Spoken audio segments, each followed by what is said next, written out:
Beyond the Bell, Bloomberg's comprehensive cross-platform coverage of the U.S. market close starts right now. And right now, we are 2 minutes away from the end of the trading day. Romaine Bostick alongside Katie Greifeld. We're counting you down to the closing bell, here to help take us beyond the bell. It's a global simulcast with Massar and Jess Menton. Welcome to our audiences across Bloomberg Television, Radio, Originals, and those folks streaming on YouTube.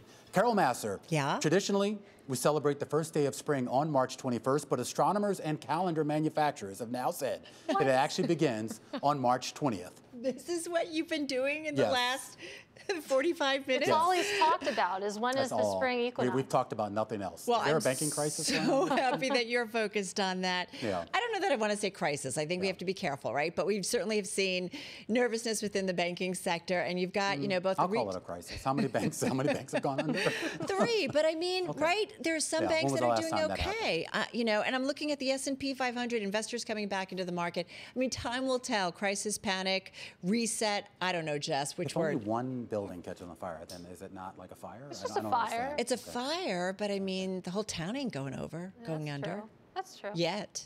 And Carol and I were actually just speaking with Allison Williams, who's a senior analyst at Bloomberg Intelligence, talking about just how important it is for investor sentiment around these deposit insurance, especially when you're seeing First Republic stock getting beaten up again today, even as these bigger banks, like when it comes to Jamie Dimon of JP Morgan, trying to step in there. So really crucial as all of this is unfolding again ahead of that big Fed meeting on Wednesday. One thing I do want to point out, and I thought this was interesting, you actually did have, I guess, effectively the de facto reopening of the credit markets today. You did have Duke Energy come to market, Centerpoint come to market as well. Of course, both investment grade issues. But remember, we had gone 6 days where we had a complete freeze here.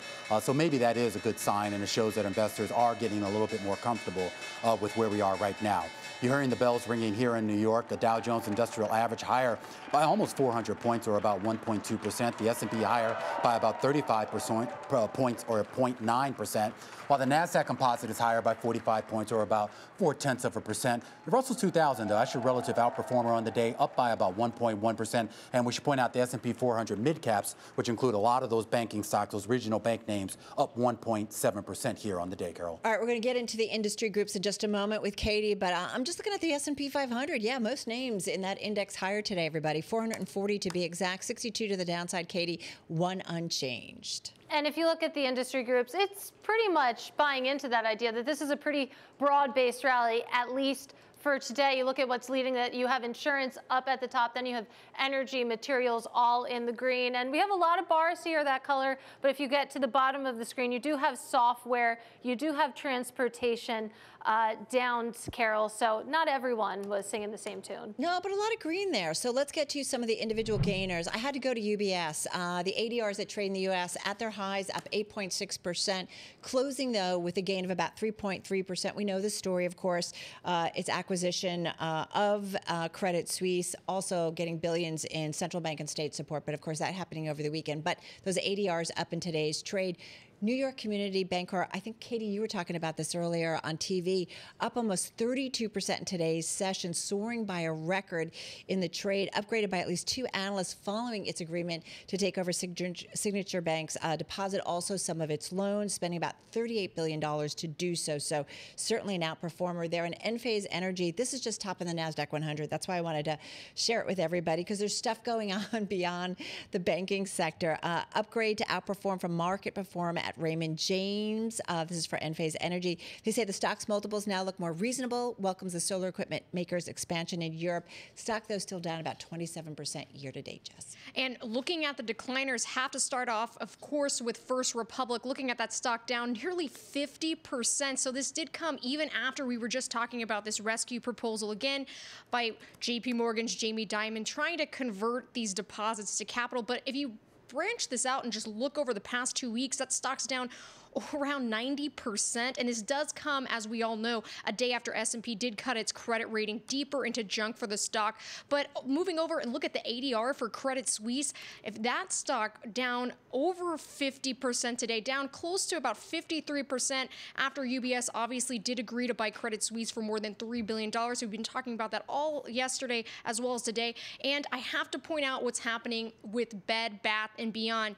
Looking at that stock right now, sinking more than 20% 0.5%. It's actually below $1. It finished around 81 cents. So that does put its financial deal at risk, and it does come in the wake of this plans for a reverse stock split, and shares are getting booted from the S&P Small Cap 600 index. It'll be interesting to see what happens over the next couple of days in this market as we wait on that big Fed decision on Wednesday. A market, of course, that is flipped with regards to its rate expectations. You take a look at the yield space here on this Monday afternoon, and we did see yields creep back up just a little bit, about 12 basis points on the 2-year yield, 8 basis points on the 5, and you're looking at roughly about 6 basis points on the 10-year yield. Definitely well below where we were just about a week and a half ago or so. But, of course, all that could change on a dime depending on what the Fed does, and more importantly, Katie, what it communicates on Wednesday. Exactly, and it really feels like the 2-year Treasury yield has been the epicenter of all of this, at least if you're talking about the bond market. I mean, it's very rare that I'm paying more attention to the very short end of the curve versus the benchmark 10-year yield, but that's the kind of market we're in. Yeah, the volatility has just been, unbelievable. But it is a reminder, as you said, Romaine, things can change, depending on the headlines that are crossing. And so this is something to think about, that, whether or not we stay at these levels, we will see ultimately. And Carol and I were just speaking with Liz McCormick of Bloomberg News, talking about the psychology around a lot of these trades, and a lot of people who may not have been around for in investing during the global financial crisis. There's still this sort of mentality of buying the dip. And if we're looking at the broader markets today, not necessarily reacting the way markets would have thought, given what happened over the weekend. We could say the same thing, right? Last week with how markets ended up finishing the week with the NASDAQ 100 posting its best week since November. This gets back to the idea here of the role of regulation. And we were speaking with and Ted over at the Financial Times a little bit earlier on the TV program. And this idea that really since the financial crisis, this has been a market that, if not completely driven, certainly supported by government policy, whether it's the Fed or whether it's fiscal policy itself. And there's a lot of concern that we're sort of headed back in that direction, that if the Fed and the other central banks do need to step up with more liquidity, we're basically back to square one. Yeah, I mean, this is troublesome. Like, the one thing is, I mean, it's been great, right, to kind of calm certainly the market fear, but it does make me wonder, well, wait a minute, is our financial system not sound that we're needing all of these measures? I mean, this is where I want to understand these balance sheets and make sure that we understand what risk exposure, ultimately the financial system has. Well, on the flip side, to push back a little bit, what we've seen from regulators last weekend, specific to the U.S. here, I mean, did we really want to find out if we didn't have that backstop, that really forceful step in by the government, by the Fed, et cetera, et cetera? I mean, we've learned that this is really about psychology. When you have a crisis of confidence, what happens to some of these smaller banks? We've already seen bank runs. I don't know. I sympathize somewhat that they are in a tough spot here. Yeah. And Katie, you and I have talked a lot about financial conditions and times they've tightened, and then obviously the times they've loosened, but it has to make you wonder, when you do see the equity markets resilient like this, does that make it a little bit tougher for the Fed as far as some of those conditions not tightening maybe as much as they thought that they potentially would? I am curious, though, about, I mean, whether moral hazard or what do you want to talk about, but just really the idea of sort of what a free market is supposed to be. And I get it. You don't want to let banks fail. You don't want to let all the depositors lose their money. But, this is, I don't know, that's kind of what capitalism is supposed to be, right? It's supposed to be the market sorting this out. And we've seen time and time again that that's not really what we have. Right, exactly. We get into trouble. Yeah, I know. There's nobody as a backstop. No, but and I understand it. There's measures to kind of calm the system because everything is really okay, everybody. Yeah. And then there's measures that mask maybe problems. And all I care about, Carol Massar, as long as all the venture capitalists out in Silicon Valley are okay, then I can sleep well at night. I mean, but to that idea of moral hazard, backstopping the depositors, I mean, there's an argument that can be made against Silicon Valley Bank that their depositor base was way too concentrated, but those venture capitalists, et cetera, the tech bros in their vests where their deposits were backstopped, I mean, if the regulators... What about the ones who who so basically yelled fire in a crowded theater? What about them? It's a good question. I won't name them.